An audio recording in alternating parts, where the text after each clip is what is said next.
Let's get into some shite.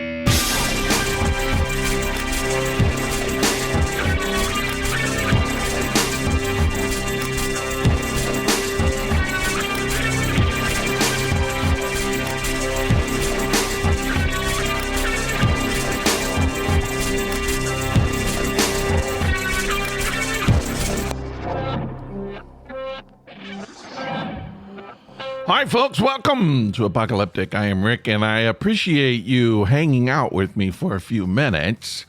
Unlike the rest of the people in this world who couldn't give a rat's butt, you give a butt. You do. And I appreciate you giving a butt to this show. Not everyone will. That makes you very unique, and I thank you for being the unique person that you are. You know what? This week I became a two podcast person. That's right. I got 2 podcasts now. I've never had that. I've had 2 different podcasts over the course of my life. In fact, I think this will be the 4th podcast I've done. But I've never done them at the same time, and that's kind of cool. And you don't have to worry about it. I'm not going to force it on you. You barely committed to this one. I understand. It's not a problem. Don't worry about it. But I just wanted to tell you I did. I'm kind of, I don't know. I'm excited about it, but I'm also a little hesitant, maybe is the word. Can I do 2 podcasts? I can barely do this one. Can I do 2?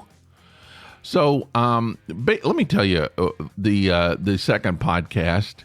And again, it's probably, if it's not something you are not interested in, that's totally fine. You don't have to go over there. It's called Barnwood Monk. It is just me talking about spiritual things, which I do frequently on this show. I don't think I'm overtly preachy or overtly religious or overtly spiritual even. I do talk about concepts, but there are some things I want to get kind of like deeper into. And, you know, I did those videos, which I posted on Apocaleptic page for a while, and I thought they don't really fit here. So I took them off. I moved them over to the second podcast. So the second podcast is a video podcast, which I hate video podcasts. And now I'm doing one. But some people love them, and that's fine. And the thing about video podcasts, you don't have to watch the videos. I generally don't have time to do that. A lot of people do. You could just put headphones in and listen to it if you want. But some people like to watch it, so it's going to be a video podcast. I've never done a video podcast before. That's different. And I put it up, so it's kind of spiritual stuff. Now, here's the thing. If you're not a spiritual person, I totally understand. If you're not interested in spirituality, I understand. I know a lot of people who aren't. There's no judgment. It's great, but I just want you to know, and I think I've used this definition on the show before. To me, spirituality has very, very little to do with things like God or angels or the devil or all. That's more religion to me. And this is not necessarily a religious podcast, although I do think it might be interesting to bring some religious people on to talk. You know, that could be okay. Just examine what makes them tick. So to me, spirituality, I define spirit as essence. Okay, not in any kind of religious way. The essence of life, to me, is spirituality, and everything has an essence, even life. How can you not? I mean, that's not even something that requires belief. That's true. The essence of almost everything is invisible stuff, which physicists call energy. And if you're sitting around going, I don't believe in energy, there's no energy. You might be a religious person if you're doing that. But I think we'll say physicists call it energy. Maybe atheists call it life, right? Life, if you want to talk about life force, life, the animation of life, it's invisible. I can't see it. I can see the effects. Consciousness and if you're a religious person, you call it God. But not only do you call it God, but you tend to personify it and make it a personal possession. In other words, my God, I have a God. My God is not like yours. My God is better than yours. My God will do this and that. So all of those things to me are the exact same thing. Now, saying that they're the exact same thing doesn't mean that they're all true. If you believe energy wears a hat, I don't really, that probably isn't. Now, if you believe that a hat is energy, okay, we're on the same page. So the personification of God, whereas God is some kind of an old man with a beard on a cloud, or walking around in some celestial sphere somewhere on streets of gold with mansions around waiting for you to die, we got a problem in communication. That's not what I believe in spirituality. So to me, I'm just trying to define this for you so you understand. I say spirituality is just the invisible essence of life. Do you know what it is? No. Do I? No. But it's fun to speculate. It's fun. Well, I think we all kind of feel the effects of it at different times. So we can always go, oh, that was weird. Did you feel that? I mean, when you think about love, we all participate in love, right? Most of us. We love our wife, love our kids, love our grandkids, love our dogs, love ice cream. Draw me a picture of love. Do it now. Get a pen, get a crayon. I don't care. You can't do it. Love is invisible. And don't tell me that it's not worth thinking about the invisible, because it is. Intelligence is freaking invisible. We see the results of it, but you cannot describe intelligence to me. You can't describe compassion. You can't describe love. All of those things are invisible. Energy is invisible. God is invisible.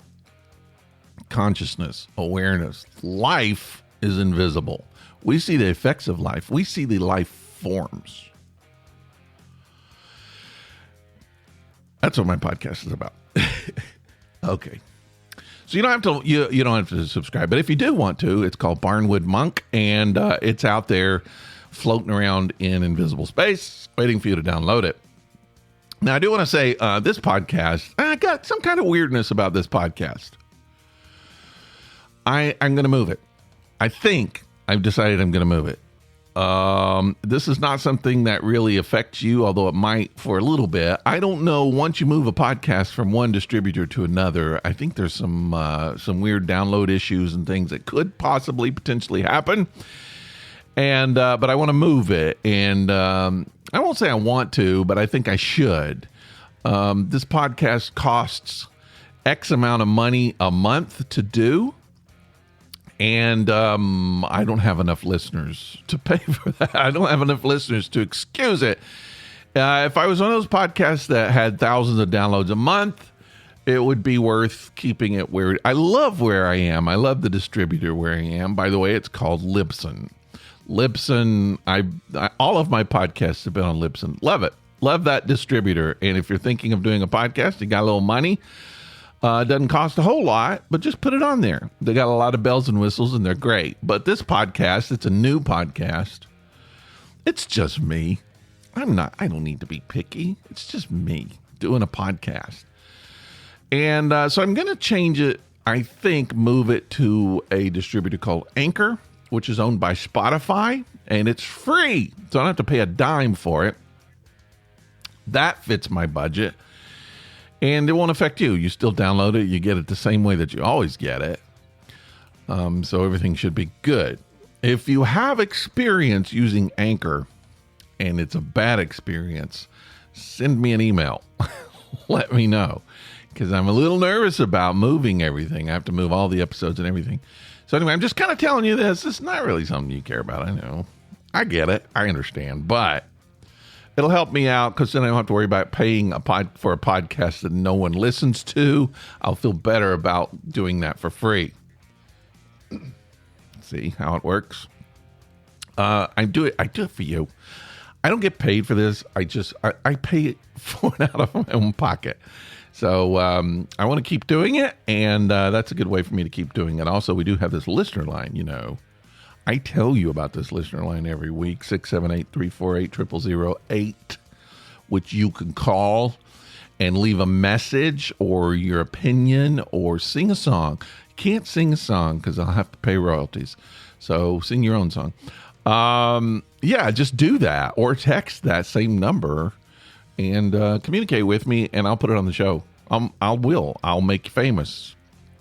You can also email me at rick@apocaleptic.com. And join me on Facebook, won't you? I do have a Facebook page for the new podcast as well. And already a few little spirited debates going on, which is great. Spirited debates are fun. I love them. People saying, I don't get that, or this is my opinion, or whatever. That's what it's about. Let everybody do their thing. We can all chat about it. So that's that. That's podcast business. I know you don't care about it. How you doing out there? How you feeling? Are you feeling good? I've got to tell you, this morning I'm allergy ridden. I'm ridden with the allergies, and it's going to get worse. My car, I did have a black car. I do now drive a fluorescent yellow car, full of pollen, actually, which I call southern snow.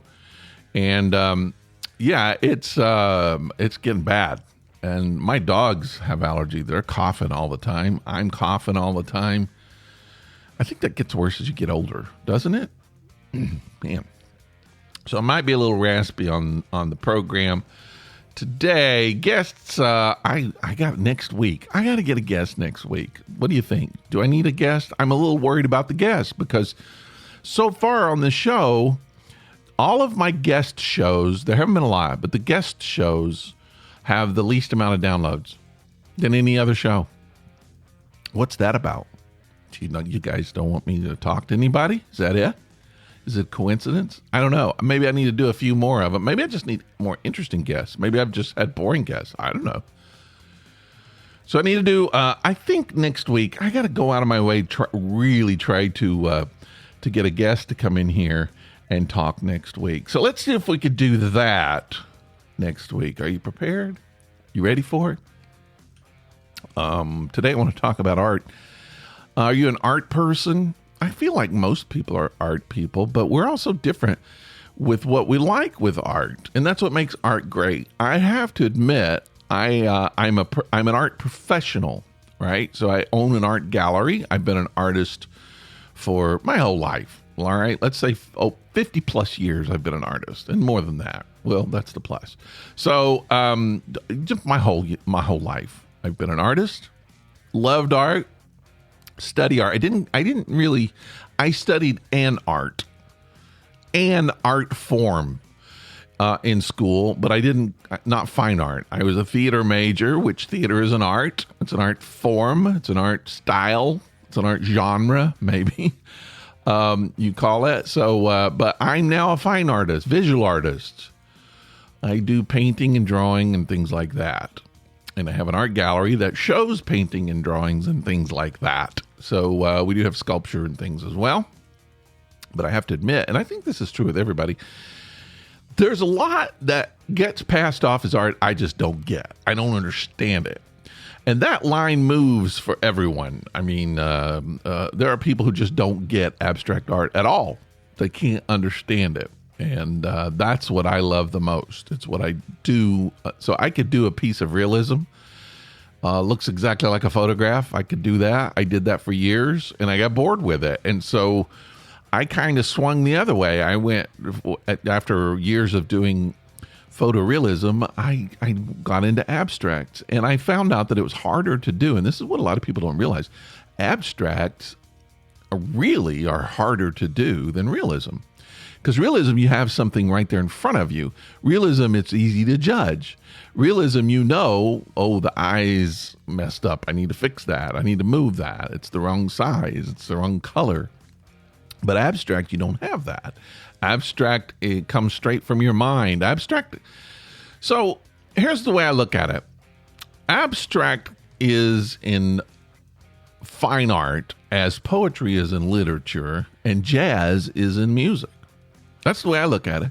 So if you don't like jazz and music, you might not like abstract. If you don't like poetry and literature, you might not like abstracts. They're all kind of the same. They don't follow the rules. They sort of break the rules. They sort of freeform. They float around out there and do whatever they want to do. And some people don't like that. If you're a little more left-brained and you like a little more control, like my Australian Shepherd, she wants to get in there and make sure everybody stays in line. She's not an abstract person at all. And it's okay if you're not. That's fine. And you usually hear when people are looking at abstract, you hear, sometimes they won't always say it to your face, but you usually hear, well, my kid could do that. My 5-year-old could do that. And you know what? Okay. There are 5-year-olds who can play piano, but that doesn't mean that piano playing is not valid. There are 5-year-olds who do martial arts, 5-year-olds who are acting on TV, the movies. It doesn't mean it's illegitimate just because a kid can do it. There are talented kids just like there are talented adults. And I always say, when someone says, my 5-year-old can do it, I always say, maybe, but I'll bet you can't. Because that's the problem with abstracts, is when you get to a certain age, your mind starts taking over your life and your mind starts saying, no, you can't do that. A sun doesn't look like that. A tree doesn't look like that. A dog doesn't look like that. You can't do that. And kids' minds can just go crazy. They don't care. They'll make a purple dog. They don't care. They'll make a cow with 6 legs. That's fine. And as adults, we criticize that. And we'll criticize it to the point where kids just get out of art. They're like, oh, I must not be good. And that's what happens, and that's a shame.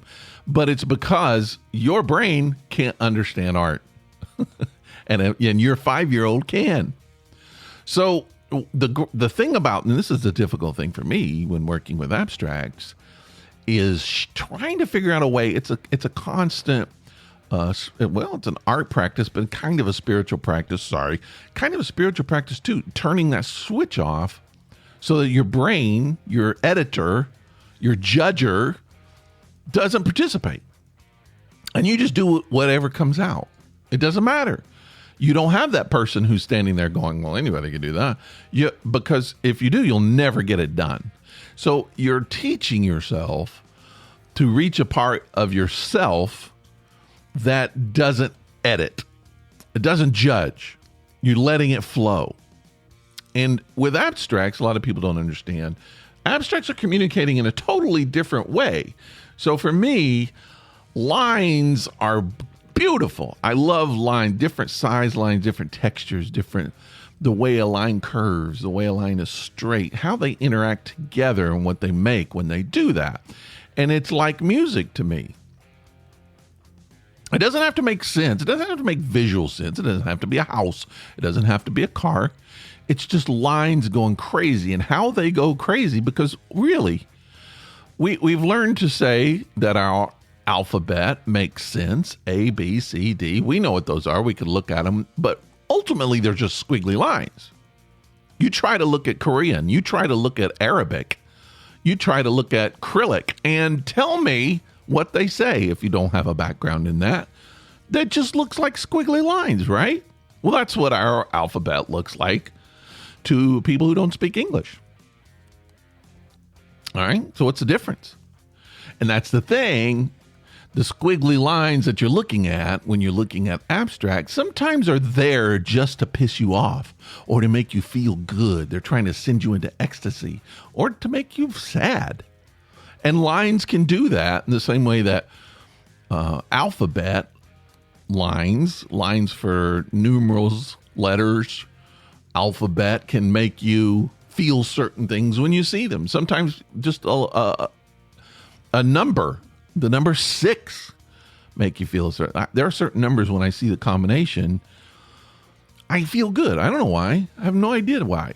Maybe just the circles, the loops, and maybe I don't like straight numbers. I don't know. We're human beings. We have weird things in our heads. We pick up things. And so things that aren't objective can sometimes still make us feel certain things. And that's what abstract is. Color. Just the color of an abstract painting. Blue, if it's all blue, you're going to feel one way. If it's all red, you're going to feel another way. If there's a big splotch of black in the middle of it, you're going to feel a different way. If there's white speckles everywhere, you're going to feel a different way. So what the artist is trying to do is communicate feelings to you. Feelings that maybe the artist can't say with the artist's mouth. Can't be communicated with language. So they're just trying to make you look at something and feel something. And that's what it's about. It's a language on its own. So you don't have to look at it and say, oh, I know what that is. Or it's not supposed to be anything except a feeling. You're looking at a feeling. So you go there and you stop and you look. And I think sometimes that's why people resist it. It's because they don't know what to do about it. They don't know how to react. And that's okay. That's part of it. But there's no reaction that you have to have. You just have to kind of feel something. They want you to feel, and it's okay, just feel. Some people don't want to feel, but it's okay to feel. You could feel looking at art, just like you could close your eyes and feel, listen to jazz. I love jazz. It's my favorite genre, but I've heard some jazz I have to turn off. I have to turn it off. It's just too much. Sometimes when it gets really improvisational, and when a sax is going crazy, it's worse than a bagpipe. I'm not a huge bagpipe fan. Sorry, bagpipers out there. There's a time and place I can get into it. But sometimes, let's be honest. Bagpipes were used as a form of irritation in war. They understood.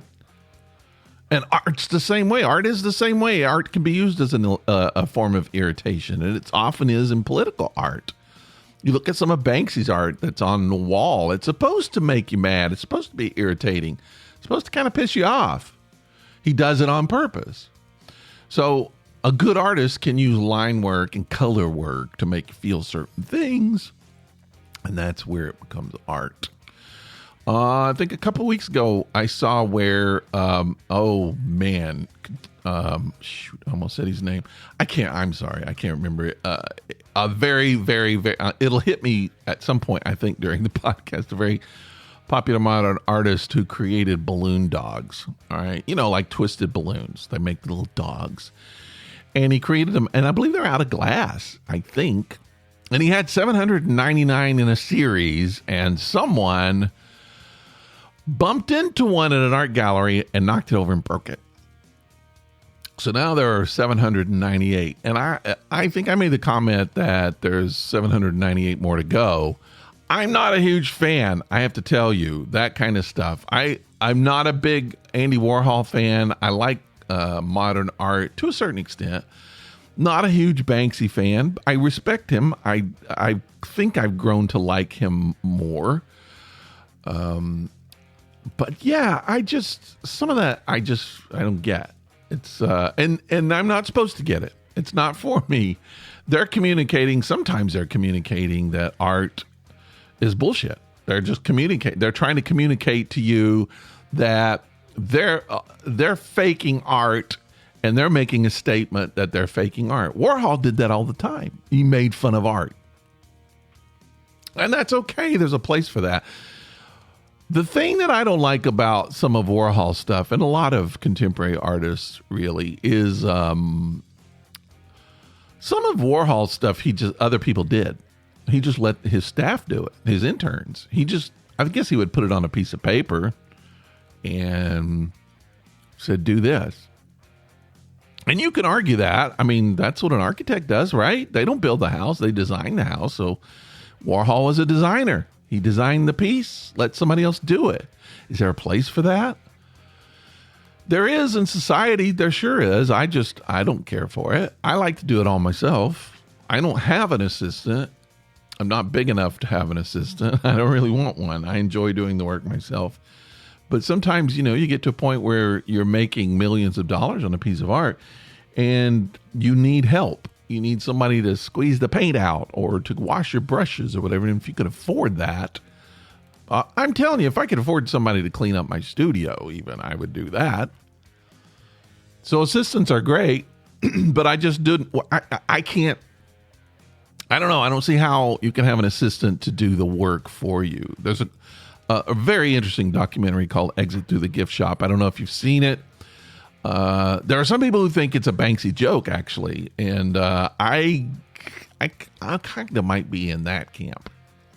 But it centers around an artist named Mr. Brainwash, who kind of becomes famous, a pop artist. He sort of comes, and he's still, I mean, his works sell now for hundreds of thousands, if not millions of dollars.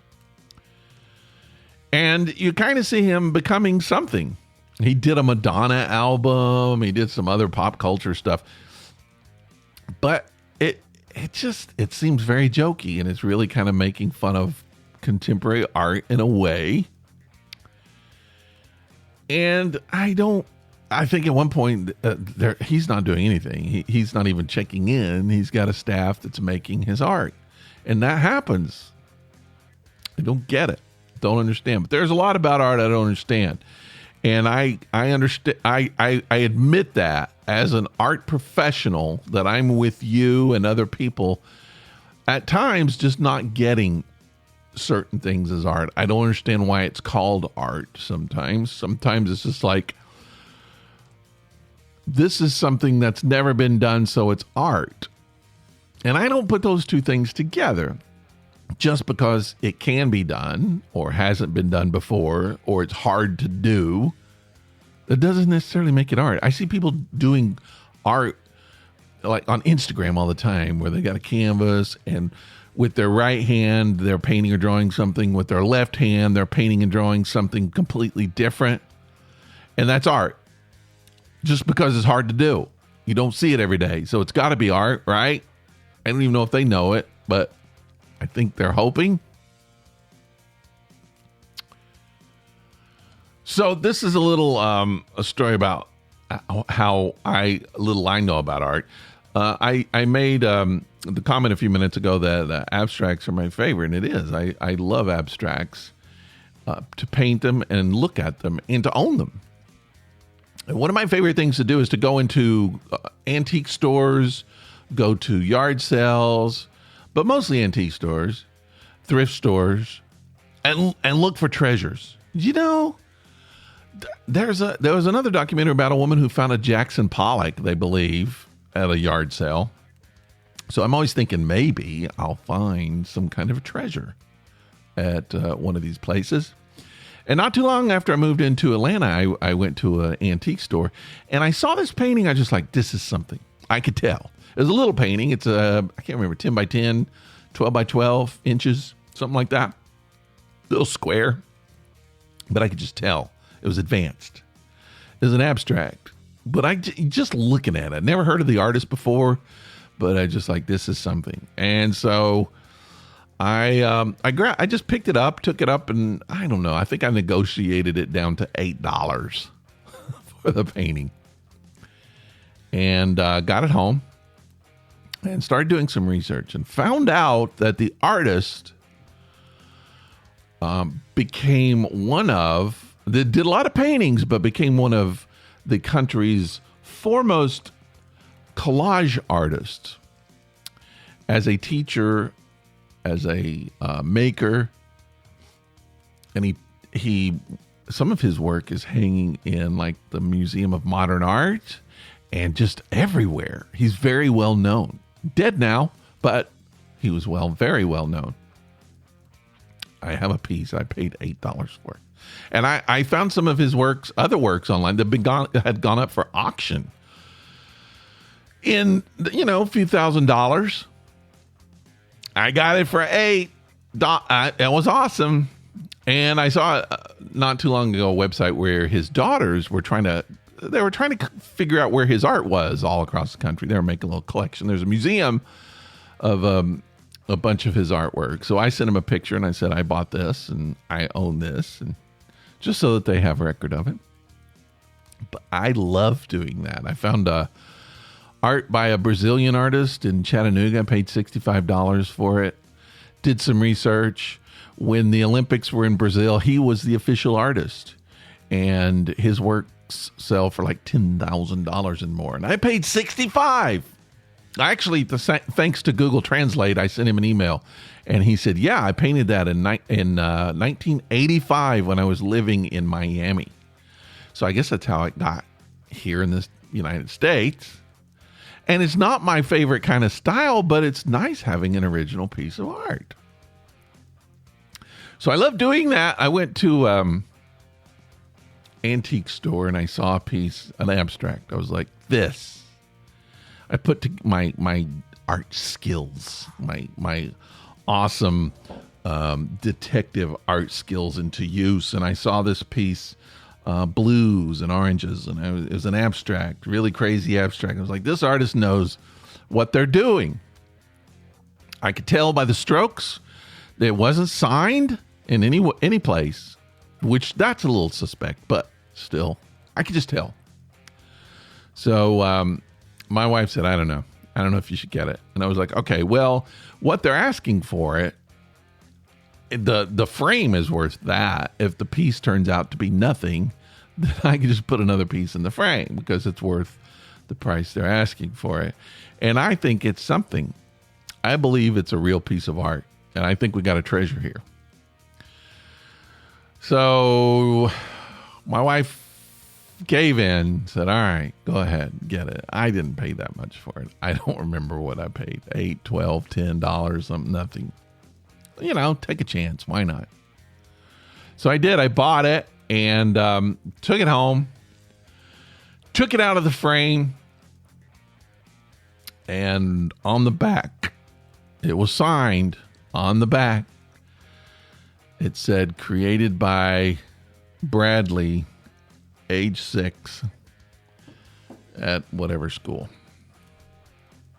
Busted. I didn't know art like I thought I knew art. But I'll tell you one thing, it looked good to me. The kid, it wasn't just regular kid art. The kid, I would say if this kid stays to be an artist, he's going to be a very well-known, famous artist. His strokes are really done well.